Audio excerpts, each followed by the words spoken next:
Welcome to Home Education Matters, the weekly podcast supporting you on your home education journey.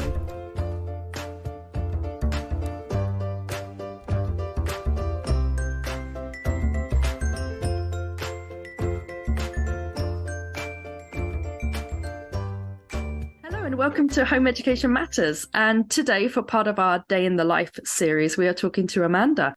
And I actually know Amanda in real life, so yippee, because it's always nice to talk to somebody that I actually have eyeballed in person. So Amanda, would you like to tell us a little bit about yourself and where you are on your home education journey?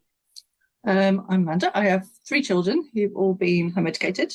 Our anniversary of home education is Christmas holidays, so it's 14 years now.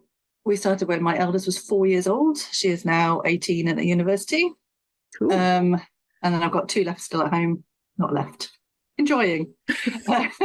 And yeah, I think this is the worst bit, the teenagers and the exam bit. I enjoyed the first bit when they were little. That was much more fun. This is just very tedious for everybody. There's a lot of hoop jumping, isn't there? When you get to a this? lot of, and it's not fun. Not as fun as it used to. Have you always home educated your children? Well, like I said, the eldest was 4, so she'd done 1 term of reception when we started home educating. One wasn't born, and the other one was 2.5. And so was it a kind of ideological choice for you, or was it that you saw your daughter briefly in the school system and thought, you know what, this isn't for us? I knew people who home educated.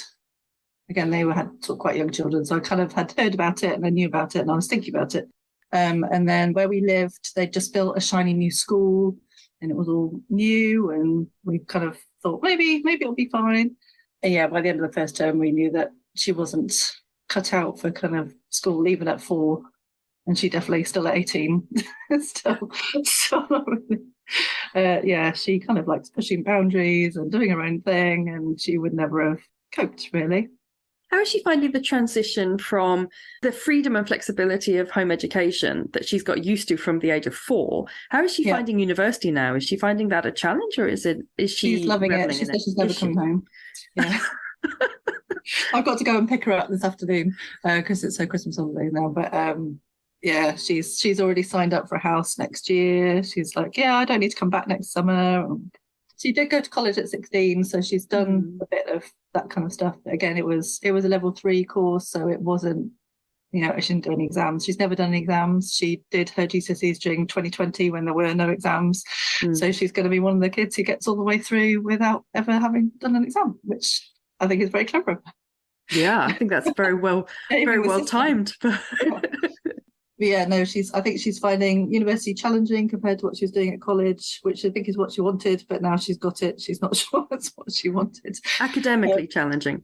Yeah, so she's got to write a 1,000-word essay or something this term, and she's like, they keep telling me it's all rubbish. I was like, I think by the end of the 3 years, you'll know how to write a good essay. So what would your typical home ed day look like? I'm guessing it's very difficult to narrow that down to sort of one day. But if somebody was to say, like, what does your sort of typical day look like? What would it be? Yeah, well, I'll start by saying that I would always call us autonomous home educators. I've never called us unschoolers, but I'm guessing that's probably what we are, but I've just never called them.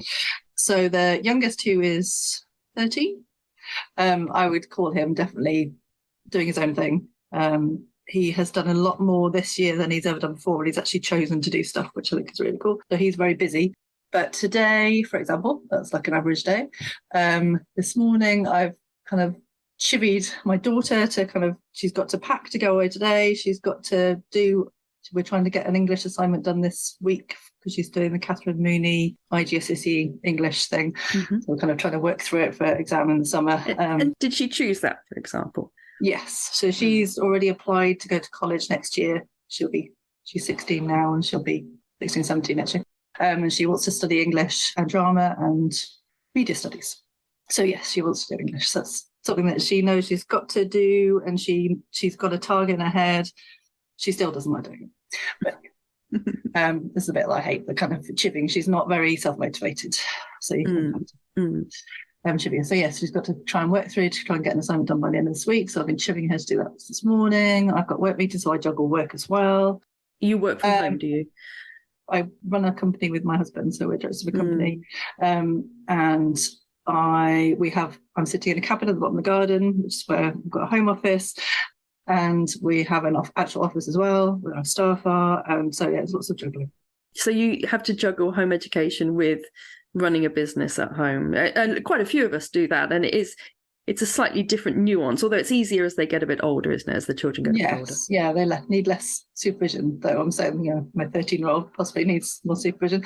But yeah, no, it is much easier than when they were little. But then when they were little, I could leave them with someone knowing that they'll be entertained, whereas now they don't want to be entertained. They want me to do stuff with them, or there's something specific they could only get from me, which is trickier, I think, than when they were little, whereas anyone would do, really. What else are we doing today? Then we've got a team meet this afternoon, so running a group for home educated teens in our area. That's this afternoon, and then I'm going straight off to go and pick my daughter up from university, so that's a 2-hour drive, but it's in Bath, which is lovely.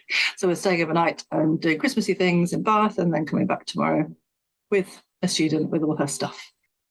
It's interesting that you mentioned that you set up your own meetup group. Was that because there was nothing in the area that was, yeah, I think most home educators probably found that over COVID, everything stopped. And all the people who were running stuff possibly before COVID, all their kids are now 3 years older and they've moved on, or they've gone to college or whatever, and they're not running stuff anymore. And then all the people possibly who've come in since COVID doing home education haven't quite kind of experienced how it was. I think it is very different now. So kind of explaining that actually there isn't stuff running that's here, join this kind of thing. You have to kind of find it yourself and set things up and be prepared to do stuff that your kids are interested in and see who else is interested in it as well. What are the challenges of running your own home ed group? Challenges are being free we're doing it weekly, which is a lot actually, being free to do that. And I think this term, it started off okay, but I think now it's sort of, I'm finding it harder because there's stuff I needed to do that I couldn't because I was running a group. My son loves it, so that's why I've carried on. My other daughter, not so sociable, it's not her favourite thing, but she's going along anyway. I quite enjoy it, but we've had more teams and parents turning up, so I've kind of been just sitting there on my own mostly. But now I'm trying to have some fun with it and stuff and getting them to do different things, which is quite. It is nice as a home educating parent to meet up with other home educating parents sometimes, isn't it? Because even if we have friends that aren't home educators, it's not quite the same as being able to talk to a fellow home educator about stuff, is it? Yeah, because most people look at you like crazy. Or they try to avoid talking about it because they have no idea what it's about, or they don't want to sort of go there. And so it's nice to have somebody that you can talk about all these sort of silly things. It's also, I think, difficult if you want to talk about the ways that it's perhaps not working, because it's not always something you want to talk to a non-home educator about, because you always want to kind of slightly put the bright side to them because they already think you're mad, like you say. Yes, definitely. A lot of friends recently, since my daughter's gone to university, have gone, oh, it did work. We did think you were a bit crazy. Or like, they maybe didn't say it to my face, but I kind of figured it out. But, I think that's hard, that the only way they see that it's worked is if there's what they see as a success of going to university, whereas a lot of home educators don't go to university, and that's perfectly okay because they'll probably do brilliantly. I think it's one of the biggest frustrations, isn't it, that people judge your home education success on the academic results of your children, and you just want to kind of grab them by the lapels and shake them and go, it's so much more more than that. And the stuff they know that they're not supposed to know, which they do, and just through being around and seeing stuff that they wouldn't be able to see or experience because they've been stuck in a building all day. As my children have got older, I've noticed that they've become considerably more politically and socially critical. And I think a lot of home educated children are like that. And it makes you wonder, maybe that's why they don't want us all home educating, because our children are like outrageously socially critical now. Yeah. It's probably a dangerous... Independent thinking children. Shock. So my last question to you, Amanda, is if you were to sum up your home education life in 3 words, what would they be? Juggling. I was going to say chaos. It used to be chaos. when they were younger. It's probably not anymore. It's definitely a lot of juggling. I think you always have to be on the ball. So I'm trying to think of a word that would say that. Responsive?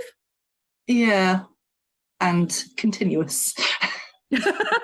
In a good and a bad way. Yeah, well, no, but then I think that, in 3 years, they're all going to be gone and it's going to be really weird. But it has been 14 years of constantness. I think we've all enjoyed. But yeah, it's interesting to hear them speaking now that they're older, what they feel about what I've done to them is basically not put them in school. They've always had the option to go, but they've never wanted to.